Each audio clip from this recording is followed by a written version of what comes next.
Hello friends, कैसे हैं आप सब। आप देख रहे हैं डिफरेंट एंड यूनिक क्लासेस। यहाँ पर आपको मैथ के क्वेश्चन को बहुत ही डीपली एंड इमेजिन करके समझाया जाता है। चलिए समझते हैं क्वेश्चन को। सिंपल इंटरेस्ट आपके मैथ का एक ऐसा सब्जेक्ट है जिसमें काफी बच्चे कंफ्यूज रहते हैं। सिंपल आंसर है, बहुत ही इजी टॉपिक है जिससे अगर हम डीपली से एक बार समझ लें तो हमें लाइफ में इसमें कभी प्रॉब्लम नहीं आएगी।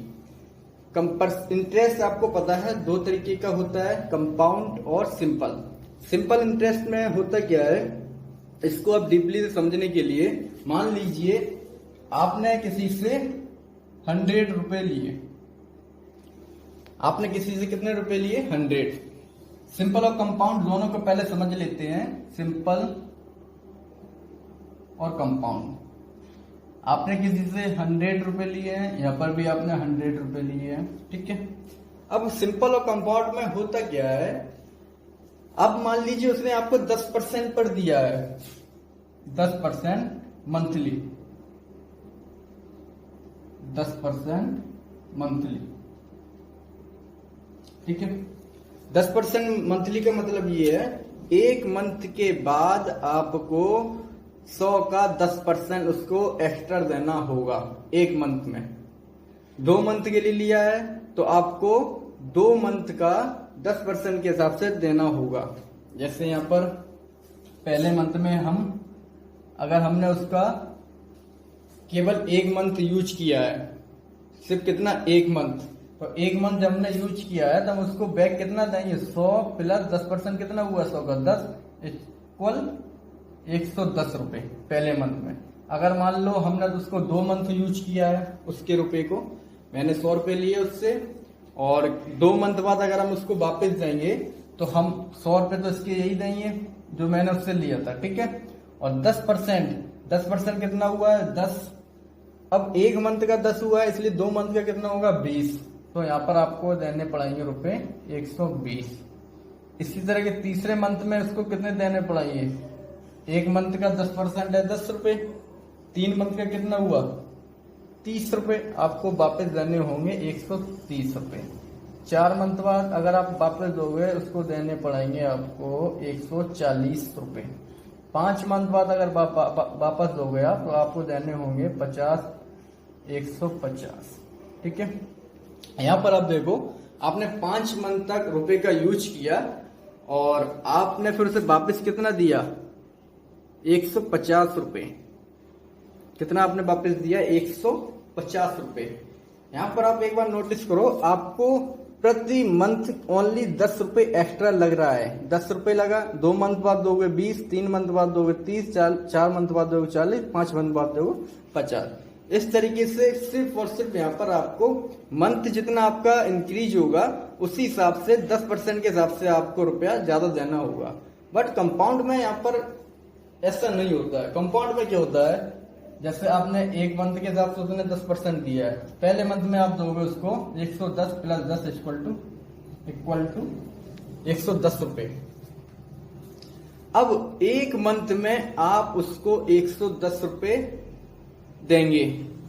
बट अगर आपने उसको 110 रुपए नहीं दिया, आपने कितने महीने यूज करना चाह रहे हैं? 2 महीने। तब यहां पर क्या होता है, अब ये जो 110 रुपया है ये अब उसका हो चुका है। अब किसका हो गया? ये जिससे आपने ये लिया था।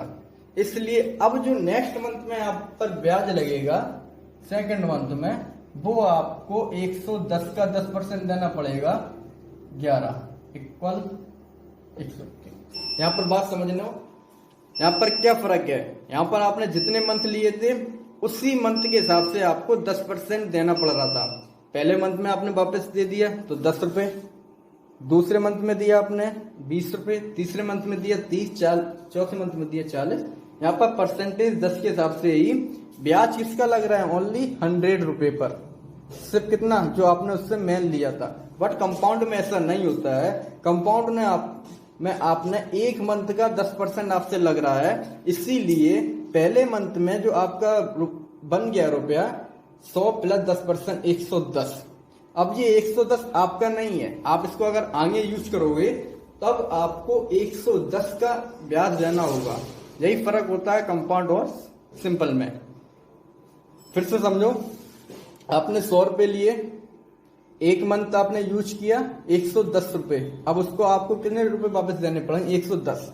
बट आपने कहा कि भाई मुझे अभी और जरूरत है, सेकेंड मंथ बाद लेना, आपने मनी उसको वापस नहीं दिया, तब 110 रुपए जो आपने वापस उसको नहीं दिया है, लेकिन 110 रुपया ये अब नई किस्त बन जाएगी कि आपने सेकेंड मंथ में उससे अब 110 रुपए लिए हैं।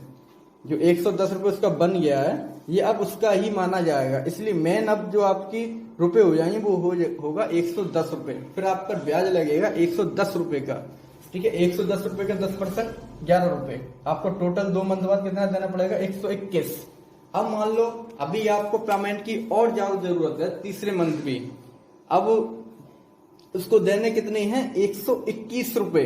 बट आप ये कहा, आपने कहा कि मुझे एक मंथ के लिए और रुपए चाहिए, अभी रुपए वापस ना लो, तब अब आप पर जो ब्याज लगेगा वो लगेगा 121 रुपए का, क्योंकि ये 121 रुपए उसके माने जाएंगे।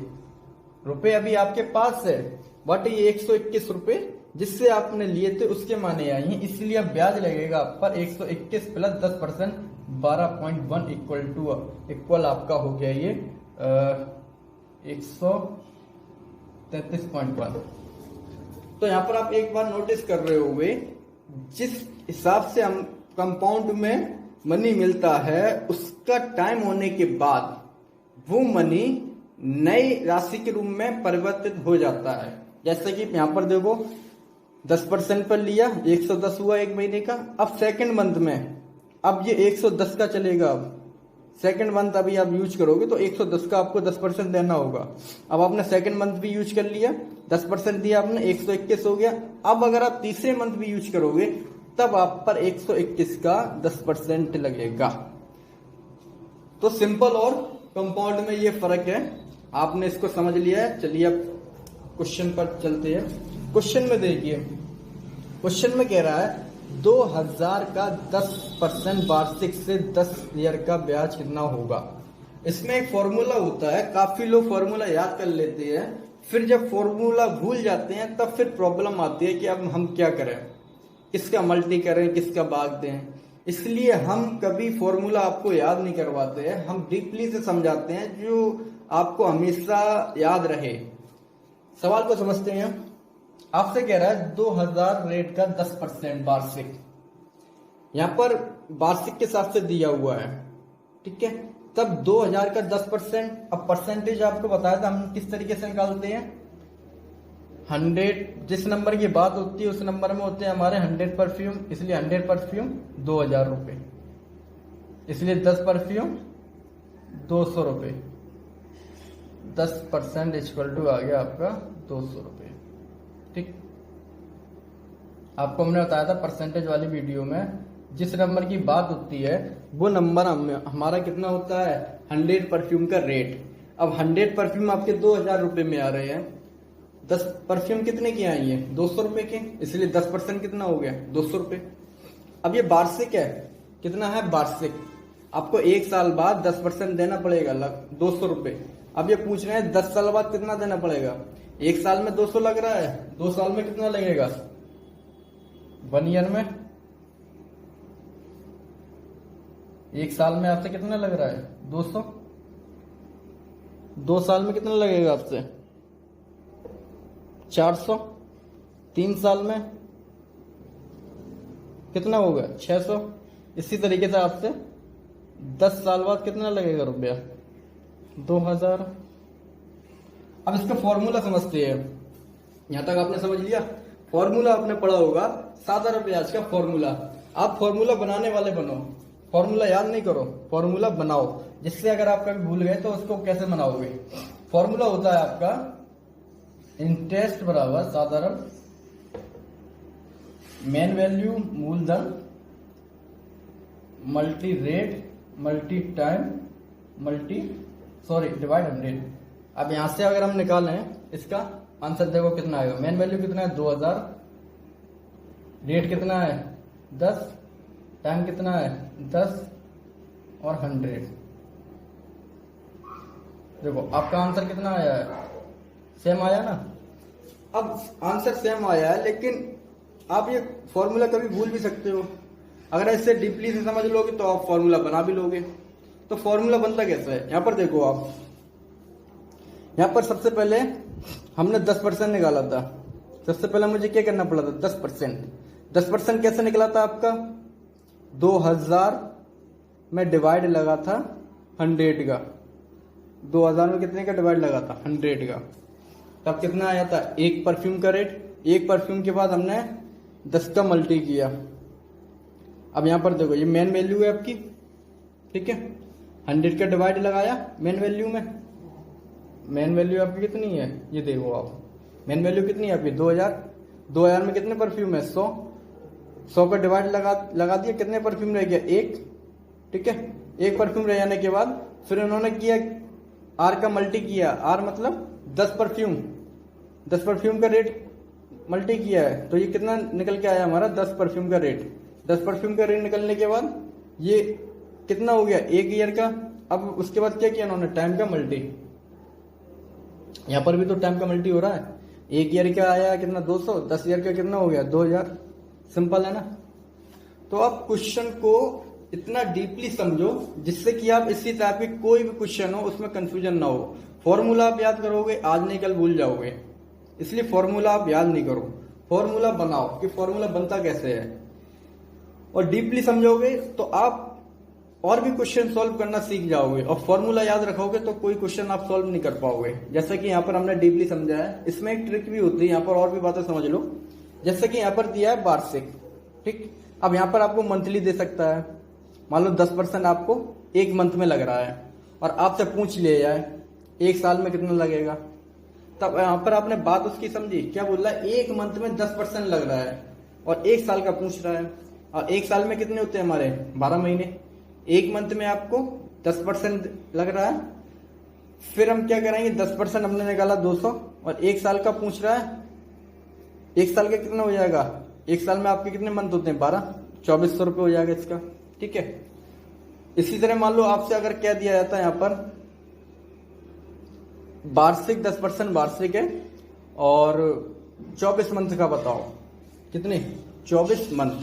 अब आप देखो यहाँ पे वार्षिक दिया हुआ है, वार्षिक मतलब एक साल, और 24 मंथ मतलब आपके कितने हुए, 2 साल। अब फॉर्मूला में अगर आप देखोगे तो टी की जगह लोग 24 भी रख देंगे, टी की जगह कितना रख देंगे, 24। लेकिन अगर आप डीपली से समझोगे तो आप समझ जाओगे कि इसमें टाइम दिया हुआ है 2 ईयर, 24 मंथ मतलब 2 ईयर, और जो 10% लग रहा है जो 1 साल का लग रहा है, इसलिए 2 साल का कितना हो जाएगा, 20%। यहां पे एक ट्रिक ये भी होती है, 10% आपको 1 साल में लग रहा है, और 10 साल में कितना हो जाएगा आपका, 100%। वार्षिक है ना 10%, 1 साल में 10%, 2 साल में 20 हो गया, 3 साल में 30, 10 साल में आपका 100%। और 100% कितना है आपका, 2000 है ना जी। ये भी इसकी ट्रिक है। तो आप किसी भी तरीके से सॉल्व कर सकते हो, बस ये क्वेश्चन को डीपली समझो। डीपली समझोगे तो आप और भी क्वेश्चन को सॉल्व कर सकेंगे, ठीक है दोस्त, ओके।